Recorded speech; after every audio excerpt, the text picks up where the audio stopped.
Dinesh Gundurao ji, K.S. Alagiri ji, K.R. Ramasamy ji, all the senior leaders on the dais, DCC presidents, Ruby Manoharan ji, party workers and friends from the media, I would like to welcome all of you here today. Tamil Nadu Congress கட்சியினுடைய தலைவர் அவர்களே, திரு குண்டுராவ் அவர்களே, மேடையிலே அமர்ந்திருக்கின்ற காங்கிரஸ் கட்சியினுடைய முன்னணி தலைவர்களே, திரு Ruby Manoharan அவர்களே, மாவட்ட காங்கிரஸ் கட்சியினுடைய தலைவர்களே, காங்கிரஸ் பேரியக்கத்தின் தொண்டர்களே, என் அருமைக்குரிய ஊடகத்துறையை சார்ந்த நண்பர்களே, இங்கே திரளாக திரண்டிருக்கின்ற என் அன்பிற்குரிய சகோதரர்களே, சகோதரிகளே, உங்கள் அனைவருக்கும் எனது வணக்கத்தினையும் வாழ்த்துக்களையும் தெரிவித்துக் கொள்கிறேன். Before I begin, I want to congratulate Ruby ji and his team for doing a tremendous job today. நான் பேச துவங்குவதற்கு முன்னால் இந்த அருமையான ஏற்பாட்டை செய்திருக்கிற திரு ரூபி மனோகரனுக்கும் அவரோடு சேர்ந்து பணியாற்றிய அன்பிற்குரிய நண்பர்களுக்கும் என்னுடைய பாராட்டுக்களையும் நன்றியினையும் தெரிவிக்க விரும்புகிறேன். And the district president and the entire team, I want to congratulate them for a job well done. அதை போல மாவட்ட காங்கிரஸ் கட்சியுடைய தலைவருக்கும் மாவட்ட காங்கிரஸ் கட்சியுடைய நிர்வாகிகளுக்கும் காங்கிரஸ் கட்சியுடைய செயல் வீரர்களுக்கும் என்னுடைய அன்பான நன்றியினை காணிக்கையாக்குகிறேன். For me, coming to Tamil Nadu is always a tremendous pleasure. எனக்கு எப்பொழுதுமே தமிழகத்திற்கு வருவதென்றால் என் நெஞ்ச நிறைய மகிழ்ச்சியும் ஆனந்தமும். It is difficult to explain. It's difficult to explain it. I don't know what it is. But when I travel through the streets of Tamil Nadu, I feel a connection with the people of Tamil Nadu. இதை எனக்கு எப்படி விளக்குவது என்று தெரியவில்லை. அது எந்த விதமான உணர்வு என்றும் எனக்கு புரியவில்லை. ஆனால் தமிழகத்திற்கு வரும்போதெல்லாம் என் நெஞ்சம் இந்த மண்ணோடு கலந்து விடுகின்ற ஒரு அருமையான உணர்வினை நான் பெறுகின்றேன். I see sometimes I am in the tour and I see some child smiling, or I see one of my sisters or my mother smiling, and automatically I feel happy inside. கூட்டங்களிலே நான் ஊர்ந்து வருகின்ற போது அங்கே இருக்கின்ற ஒரு குழந்தை என்னை பார்த்து கையை ஆட்டுகின்ற போது, ஒரு சகோதரி ஒரு தாய் என்னை பார்த்து சிரித்து வணக்கம் சொல்கின்ற போது நான் நெஞ்சமெல்லாம் நெகிழ்ந்து போகிறேன். If Tamil Nadu smiles, then it makes me smile. If Tamil Nadu smiles, then it makes me feel happy and makes me smile. Tamil Nadu சிரிக்கின்ற போது என் உள்ளமெல்லாம் மகிழ்ச்சியால் நிறைந்து விடுகிறது. So it's simple. Instead of trying to make myself smile, all I have to do is make Tamil Nadu smile. ஆகவே என்னை சிரிக்க வைக்கின்ற தமிழ்நாட்டை நான் சிரிக்க வைக்க வேண்டும் என்பதுதான் என்னுடைய எண்ணமும் சிந்தனையுமாக இருக்கிறது. And also the love and affection you show me. I come here and sometimes I think we have a long relationship. Maybe you are smiling at me, or maybe I make you happy because of what my grandmother did or what my father did or the relationship they had with you. இங்கே தமிழகத்திற்கு வருகின்ற போதெல்லாம் உங்களோடு எனக்கு இருக்கின்ற தொடர்பு என்னை ஆச்சரியப்பட வைக்கிறது. அதற்கு என்ன காரணம் என்று சிந்தித்து பார்க்கின்ற போது, நீங்கள் என்னுடைய பாட்டியின் மீது கொண்டிருந்த அன்னை இந்திரா காந்தி மீது கொண்டிருந்த மாறாத அன்பு, But I can say that Rajiv Gandhi அவர்கள் மீது கொண்டிருந்த பாசம். But I can say that I don't fully understand this connection. இது இருந்த போதிலும் கூட இன்னும் அதையெல்லாம் மீறி ஒரு ஆழமான ஈர்ப்பு தமிழகத்தின் மக்கள் மீது எனக்கு இருக்கிறது என்பதை, அதற்கு என்ன காரணம் என்பதை என்னால் இன்னும் புரிந்து கொள்ள முடியவில்லை. Maybe I was thinking about it. Maybe to understand the connection better I have to learn Tamil. இதை இன்னும் ஆராய்ந்து இதற்கு என்ன காரணம் என்று நான் கண்டுபிடிக்க வேண்டும் என்று சொன்னால் தமிழ் மொழியை நான் முழுமையாக படிக்க வேண்டும் என்கிற முடிவுக்கு வந்திருக்கிறேன். I also come here and I reflect on your history. I reflect on your history. இங்கே வருகின்ற போது உங்களுடைய சரித்திரத்தை பற்றி நான் சிந்தித்து பார்க்கிறேன். And as somebody who doesn't come from Tamil Nadu, I notice one thing immediately. நான் தமிழ்நாட்டிலிருந்து அந்த பின்புலத்திலிருந்து வரவில்லை என்று சொன்னாலும் கூட ஒரே ஒரு முக்கியமான கோணத்தை நான் தொடர்ந்து சிந்தித்துக் கொண்டிருக்கிறேன். I might meet the poorest person, the weakest person, the person in maximum distress, but they never lose their dignity. They never lose their dignity. இங்கே இருக்கின்ற மிக ஏழையான, மிகவும் கஷ்டத்திலும் துன்பத்திலும் இருக்கின்ற, வறுமையிலே உழண்டு கொண்டிருக்கின்ற ஒரு சாதாரண தமிழன் கூட தன்னுடைய கண்ணியத்தையும் மாண்பையும் விட்டு கொடுக்க தயாராக இல்லை. They never lose their self-respect. அவர்களுடைய சுயமரியாதையை அவர்கள் ஒரு நாளும் இழப்பதில்லை. Their situation might be terrible, but they maintain their self-respect and dignity. And this is something that I admire. அவர்களுடைய நிலைமை படுமோசமாக இருக்கலாம், ஆனாலும் கூட எந்த சூழ்நிலையிலும் தங்கள் சுயமரியாதை இழக்காத தமிழர்களை பார்த்து நான் மதிக்கிறேன், அவர்களை பாராட்டுகிறேன், அவர்களை பார்த்து வியப்படுகிறேன்.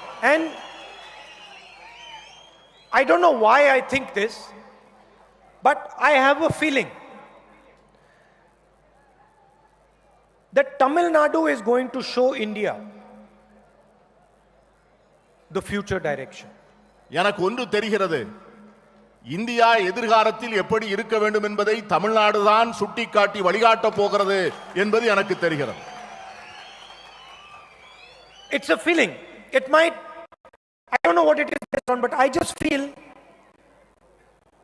that you can show the direction. இது என்னுடைய உணர்வு. இந்த உணர்வுக்கு என்ன காரணம் என்று தெரியவில்லை, ஆனால் ஒன்றை நான் நிச்சயமாக உணர்ந்து முழுமையாக நம்புகிறேன். தமிழகம் இந்தியாவிற்கு வழிகாட்ட முடியும், தமிழர்கள் வழிகாட்டுவார்கள் என்கிற உணர்வு எனக்கு இருக்கிறது. What is this feeling based on? What is this feeling based on? இந்த உணர்வு எந்த அடிப்படையிலே வந்தது? Number one, it is based on your spirit. Your spirit. இந்த உணர்வு உங்களுடைய உள்ளார்ந்த சக்தியிலிருந்து வெளிப்பட்டு வருகிறது. Number two, it is based on the thousands and thousands of small and middle-sized businesses in this state. இன்னொரு காரணம், தமிழ்நாட்டில் இருக்கின்ற ஆயிரக்கணக்கான சிறு குறு தொழில்கள் தருகின்ற அந்த சக்தி. And I am convinced that if we are to take on the challenge of Chinese manufacturing, the answer has to be small and medium businesses.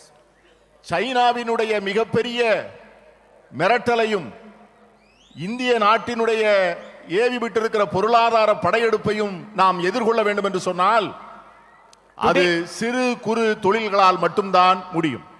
Today when we look at a mobile phone, when we look behind the mobile phone, we find made in China.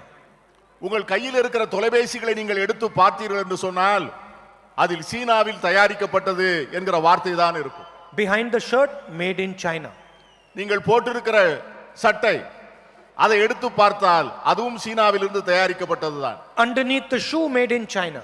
நீங்கள் காலில் போட்டிருக்கின்ற உங்கள் காலணிகள் shoes அதிலும் சைனாவில் தயாரிக்கப்பட்டது என்றுதான் எழுதப்பட்டிருக்கும். Wherever you look, any single product, it is made in China. எங்கே பார்த்தாலும் நீங்கள் சந்தைகளிலே பார்க்கிற எந்த பொருளை பார்த்தாலும் அந்த பொருள் சீனாவில் தயாரிக்கப்பட்டது என்றுதான் இருக்கும்.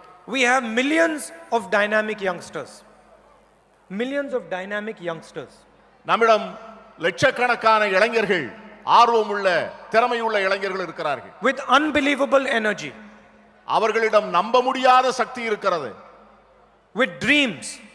கனவுகளோடு காத்திருக்கிறார்கள். And then we have unemployment. இவ்வளவு இருந்த போதிலும் நம்மிடம் வேலையில்லா திண்டாட்டமும் இருக்கிறது. You can go to any state in India. You will find massive number of unemployed youngsters. இந்தியாவினுடைய எந்த மாநிலத்திற்கு போனாலும் நீங்கள் லட்சக்கணக்கான படித்துவிட்டு வேலை இல்லாமல் இருக்கிற இளைஞர்களை சாதாரணமாக பார்க்க முடியும். Jobs is the central challenge for our country. நாளைய இந்தியாவினுடைய மிகப்பெரிய சவால் வேலையில்லா திண்டாட்டம் தான். And I am convinced that if we get the government of Tamil Nadu to work effectively behind this phone, we will find made in Tamil Nadu, made in India. இங்கே இருக்கிற தமிழக அரசு ஒழுங்காக செயல்படும் என்று சொன்னால் சில ஆண்டுகளிலே உங்கள் கையில் இருக்கிற தொலைபேசியை அலைபேசியை திறந்து பார்த்தால் அதில் தமிழ்நாட்டில் தயாரிக்கப்பட்டது என்கிற வார்த்தையை பார்க்க முடியும், இந்தியாவிலே தயாரிக்கப்பட்டது என்கிற வார்த்தையை பார்க்க முடியும். Behind our shirts we will find made in Tamil Nadu, made in India. நீங்கள் போட்டிருக்கின்ற சட்டைகளின் பின்னால் தமிழ்நாட்டில் தயாரிக்கப்பட்டது, இந்தியாவிலே தயாரிக்கப்பட்டது. On our shoes will be written made in Tamil Nadu, made in India. நீங்கள் போட்டிருக்கிற காலணிகளிலே இது தமிழ்நாட்டில் தயாரிக்கப்பட்டது, இந்தியாவிலே தயாரிக்கப்பட்டது என்கிற வார்த்தைகள் இருக்கும். And when we walk on the streets of Tamil Nadu, we will find our youngsters employed. அப்பொழுது தமிழகத்தினுடைய தெருக்களிலே வேலை இல்லாமல் இளைஞர் இளைஞர்கள் எல்லோருக்கும் வேலை வாய்ப்பு கிடைக்கும். Now why is it that we are unable to do made in Tamil Nadu? நாம் ஏன் தமிழ்நாட்டில் தயாரிக்கப்பட்டது என்கிற வார்த்தையை அந்த தயாரிப்புகளின் மீது போட முடியவில்லை? I want to explain it to you very simply. உங்களிடம் மிக எளிமையாக அதை விளக்க ஆசைப்படுகிறேன்.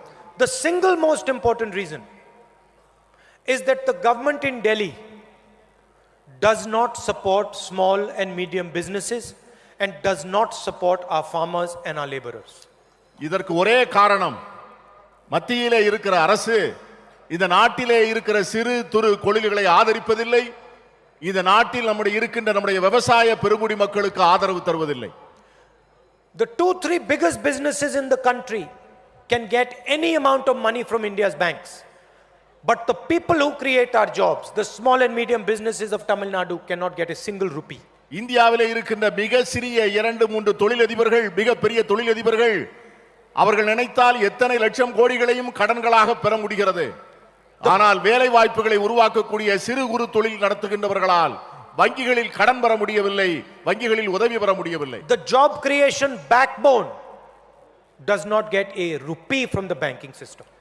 வேலை வாய்ப்புகளை உருவாக்கக்கூடிய அந்த மிகப்பெரிய முயற்சிக்கு முதுமுதுகாக இருக்கக்கூடிய இந்த சிறு குறு தொழிலை சார்ந்தவர்கள் ஒரு ரூபாய் கூட வங்கிகளிலே கடனாக பெற முடியவில்லை.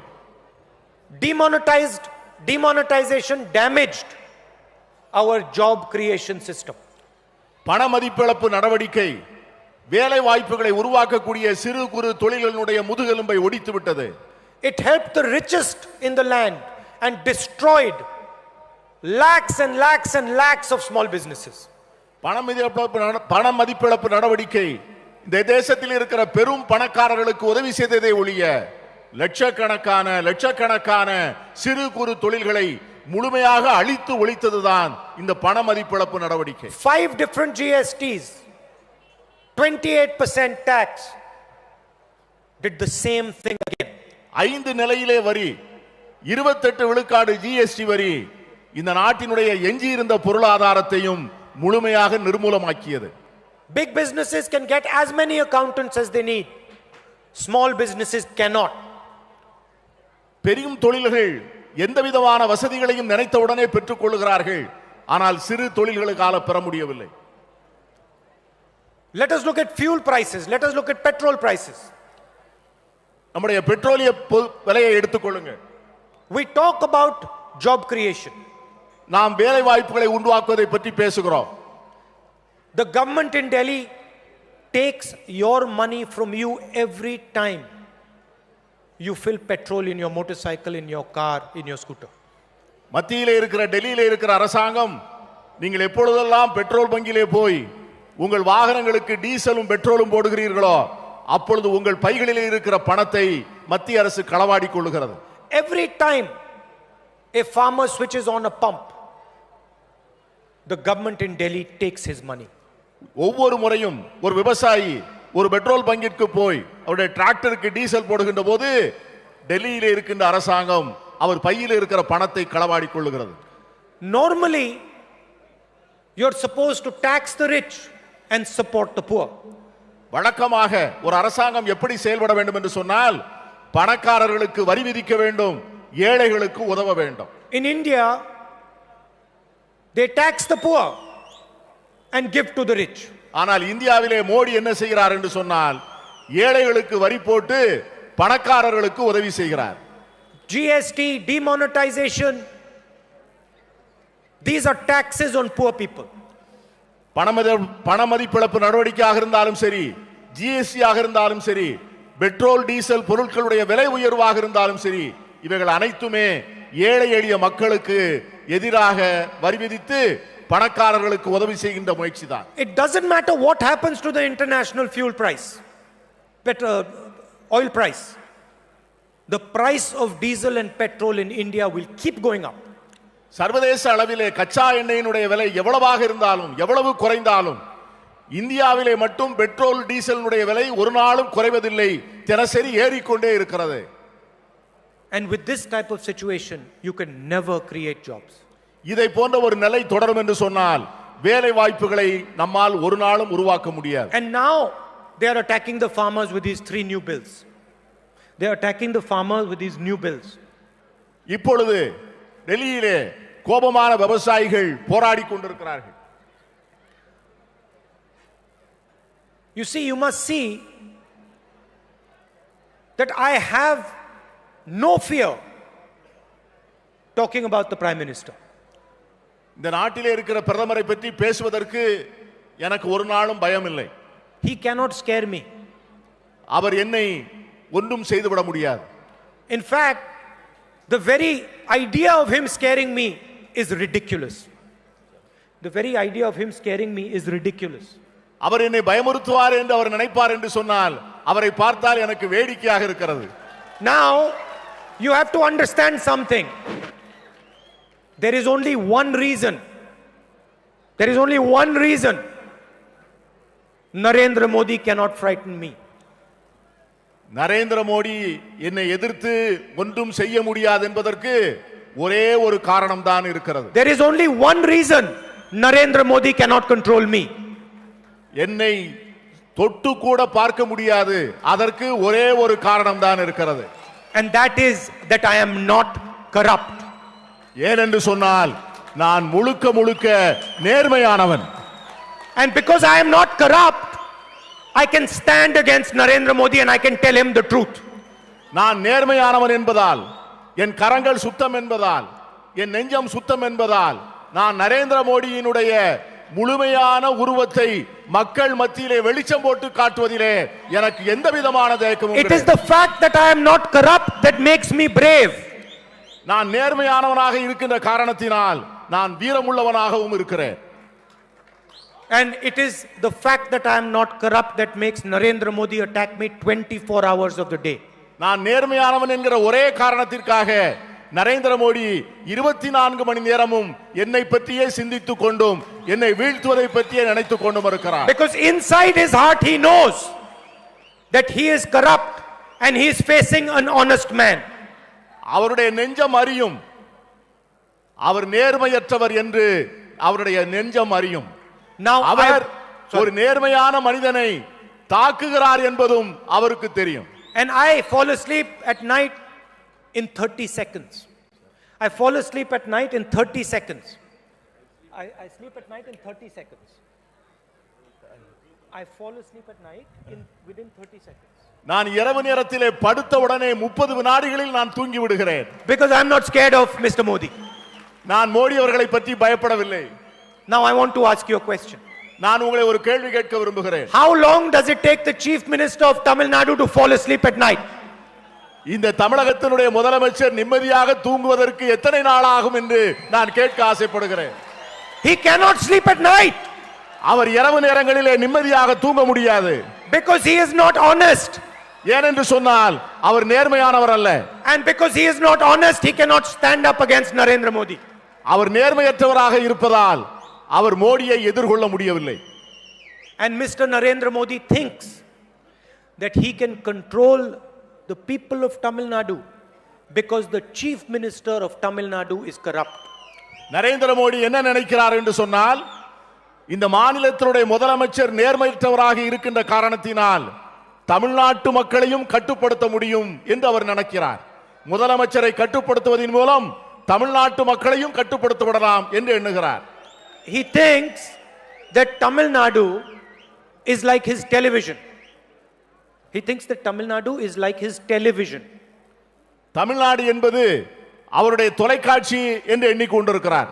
That he can pick up the remote control and do whatever he wants with Tamil Nadu. அவர் கையில் இருக்கிற ரிமோட்டை எடுத்து அவர் எந்த சேனலை பார்க்க விரும்புகிறது பட்டனை முத்துவாரோ அதை போல தமிழ்நாட்டு மக்களை ஒரு பட்டன் மூலம் இயக்க நினைக்கிறார். Meaning he thinks he can put the volume up and the chief minister will talk louder. He can put the volume down, the chief minister will go silent. Remote பட்டனுடைய வால்யூம் பட்டனை கூட்டினால் முதலமைச்சர் சப்தமாக பேசுவார். மோடி சப்தத்தை குறைக்க விரும்பி வால்யூம் பட்டனை திரும்ப அழுத்தினால் முதலமைச்சர் அப்படியே அமர்ந்து விடுவார். The man is so delusional, he thinks he can control the voice of Tamil Nadu through his remote control, the chief minister. அவர் இதே போலதான் முதலமைச்சரை எப்படி அவர் தன்னுடைய ஆளுகைக்குள் வைத்திருக்கிறாரோ அதை போல தமிழ்நாட்டு மக்களையும் தன்னுடைய ஆளுகைக்குள்ளே வைத்துக் கொள்ளலாம் என்று பிரதமர் கற்பனை செய்து கொண்டிருக்கிறார். The people of Tamil Nadu are going to take the battery out of that remote controller and throw it away. விரைவிலே அந்த ரிமோட் கண்ட்ரோலில் இருக்கிற பேட்டரியை தமிழ்நாடு மக்கள் எடுக்க போகிறார்கள் என்பது மோடிக்கு தெரியவில்லை. Nobody can control the destiny of Tamil Nadu other than the Tamil people. தமிழகத்தினுடைய எதிர்காலத்தை, தமிழ் மக்களினுடைய எதிர்காலத்தை தமிழக மக்களை தவிர வேறு யாரும் முடிவு செய்து விடவும் முடியாது, வேறு யாரும் எடுத்து செல்லவும் முடியாது. Unlike Mr. Modi, I have read your history. நான் மோடியை போல அல்ல, நான் உங்கள் சரித்திரத்தை படிக்கிறேன். The only way to deal with Tamil Nadu is with love, respect and affection. தமிழக மக்களுடைய நெஞ்சத்திலே இடம் பெற வேண்டும் என்றால் அதற்கு மூன்றே வழிதான் இருக்கிறது.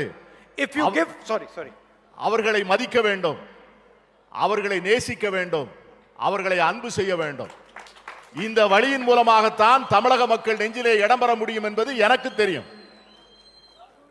And I wish the Prime Minister would understand this. இதை பிரதமரும் புரிந்து கொள்ள வேண்டும் என்பதுதான் எனது ஆசை. If you give the people of Tamil Nadu this much respect, they will give you this much respect back. இந்த தமிழகத்தினுடைய மக்களுக்கு ஒரு சிறிய அளவு மரியாதையை நீங்கள் கொடுப்பீர்கள் என்று சொன்னால் அவர்கள் அதற்கு பதிலாக உங்களை பெருமளவிலே அவர்கள் உங்களை மதிப்பார்கள். If you give them this much love and affection, they will give you this much love and affection back. அவர்களை சிறிய அளவிலே நீங்கள் மனமாற நேசித்தால் அவர்கள் பெரிய அளவிலே உங்களை நெஞ்சமாற நேசிப்பார்கள். And the only relationship I want to have with the people of Tamil Nadu is one of respect and one of love and affection. தமிழக மக்களோடு எனக்கு இருக்கிற ஒரே உறவு எப்படி இருக்க வேண்டும் என்று நினைக்கிறேன் என்று சொன்னால் அவர்கள் மீது நான் கொண்டிருக்கின்ற மரியாதையின் அடிப்படையில் இருக்க வேண்டும். அவர்கள் மீது இருக்கின்ற எனக்கு இருக்கின்ற அன்பின் மீதும் பாசத்தின் மீதும் தான் அந்த உறவு இருக்க வேண்டும் என்று நான் விரும்புகிறேன். Because I understand that that is the only relationship that is possible. நான் உண்மையாக உணர்கிறேன் இந்த மக்களோடு ஒரு இணைந்து இருக்க வேண்டும், அவர்களோடு உறவாட வேண்டும் என்று சொன்னால் அது ஒன்றுதான் வழி என்பது எனக்கு தெரிகிறது. And I understand the graciousness and the large heartedness of the people of Tamil Nadu. தமிழக மக்களுடைய பரந்த நெஞ்சத்தையும் அவர்கள் நெஞ்சம் நிறைந்த அன்பையும் நான் முழுமையாக உணர்ந்திருக்கிறேன். And that is the relationship that we must share. இந்த உறவை தான் நாம் போற்றி வளர்க்க வேண்டும். It is an honor for me to talk to you this evening. It's an honor for me to talk to you this evening. இந்த மாலை நேரத்திலே உங்களிடம் பேசுவது எனக்கு மிகப்பெரிய மகிழ்ச்சியும் பெருமையும் ஆகும். And I am confident that together we will show a new direction, a new path to the people of Tamil Nadu. நாம் இரண்டு பேரும் சேர்ந்து, நானும் நீங்களும் சேர்ந்தால் தமிழகத்திற்கு ஒரு புதிய வழியை காண்பிக்க முடியும், ஒரு புதிய பாதையை காண்பிக்க முடியும் என்று நான் நம்புகிறேன். And we will use the full potential of the youth of this beautiful state. தமிழகத்திலே இருக்கின்ற இளைஞர்களுடைய முழுமையான சக்தியை முழுமையாக பயன்படுத்த முடியும் என்று நான் நம்புகிறேன். And we will be able to show a direction to the rest of the country. அதன் மூலமாக ஒட்டுமொத்த இந்தியாவிற்கு தமிழ்நாடு பாதை வகுத்து தர முடியும் என்று நான் மனப்பூர்வமாக நம்புகிறேன். That is my dream and my hope. அதுதான் என்னுடைய கனவு, அதுதான் என்னுடைய நம்பிக்கை. In conclusion, it is always a pleasure for me to come here. இறுதியாக உங்களை பார்க்கின்ற ஒவ்வொரு நேரமும், உங்களை சந்திக்கின்ற ஒவ்வொரு நேரமும் நான் மகிழ்ச்சியாலும் அன்பாலும் நிறைந்து போகிறேன் என்பதை சொல்ல ஆசைப்படுகிறேன். And when I speak to you, I always learn something and go back. உங்களிடம் பேசுகின்ற போதெல்லாம் உங்களிடமிருந்து நான் ஏதாவது ஒன்றை தெரிந்து கொள்கிறேன். Every single time I come here, I go back with something that you gave me. ஒவ்வொரு முறை இங்கே வந்து நான் திரும்புகின்ற போதும் ஒரு புதிய அனுபவத்தோடும் ஒரு புதிய தெளிவோடும் திரும்புகிறேன். How can I not be thankful to you? உங்களுக்கு நன்றி சொல்லாமல் எப்படி இருக்க முடியும்? Today, I'll give you an example. Today, I was talking to the people who work in the salt pan. இன்றைக்கு உப்பளத்தில் வேலை செய்யக்கூடிய தொழிலாளர்களிடம் பேசிக் கொண்டிருந்தேன். Extremely poor people. மிக மிக வறுமை கோட்டின் எல்லைக்கு கீழே வாழ்கின்றவர்கள். Working for hours inside the salt water without shoes. உப்பு நிறைந்த தண்ணீரில் கால்களில் காலணி கூட அணிந்து கொள்ளாமல் மணிக்கணக்காக வேலை செய்கின்ற அவர்களை பார்த்து நான் நெஞ்சம் நெகிழ்ந்து போனேன். Unable to make ends meet. Unable to make ends meet. அவ்வளவு கடினமாக உழைத்தாலும் கூட அவர்கள் வாழ்க்கைக்கு போதிய ஊதியத்தை அவர்களால் பெற முடியவில்லை. I looked in that crowd, maybe 300 people. I looked in that crowd. I did not find one person who was not smiling. Was not smiling. நான் பார்த்த 200-300 பேரிலே ஒரு தொழிலாளி கூட முகம் நிறைய மகிழ்ச்சியாகவும் சந்தோஷமாகவும் புன்னகையோடும் பார்க்க முடியவில்லை. In the conversation, I asked one of the workers about salt and the work that he does. And I asked him if he feels he gets the right amount of money for the work he does. அங்கே இருக்கின்ற அந்த தொழிலாளர்களிடம் கேட்டேன், நீங்கள் பார்க்கிற வேலைக்கு, நீங்கள் பார்க்கிற சேஷைக்கு உங்களுக்கு தகுதியான ஊதியமும் மனநிறைவும் கிடைக்கிறதா என்று கேட்டேன். And I said to him that after coming to the salt pan, I realized that every day we are eating salt, but we are never thinking about the people who bring us the salt. இந்த உப்பளத்தில் வேலை செய்கிற தொழிலாளர்களை பார்த்தபோதுதான் நான் எப்பொழுதெல்லாம் என்னுடைய சாப்பாட்டிலே உப்பு போட்டு சாப்பிடுகிறேனோ, இனிமேல் உப்பு போட்டு சாப்பிடுகின்ற ஒவ்வொரு நேரமும் அந்த உப்பள தொழிலாளர்களை நான் நன்றியோடு நினைப்பேன். And then he says to me,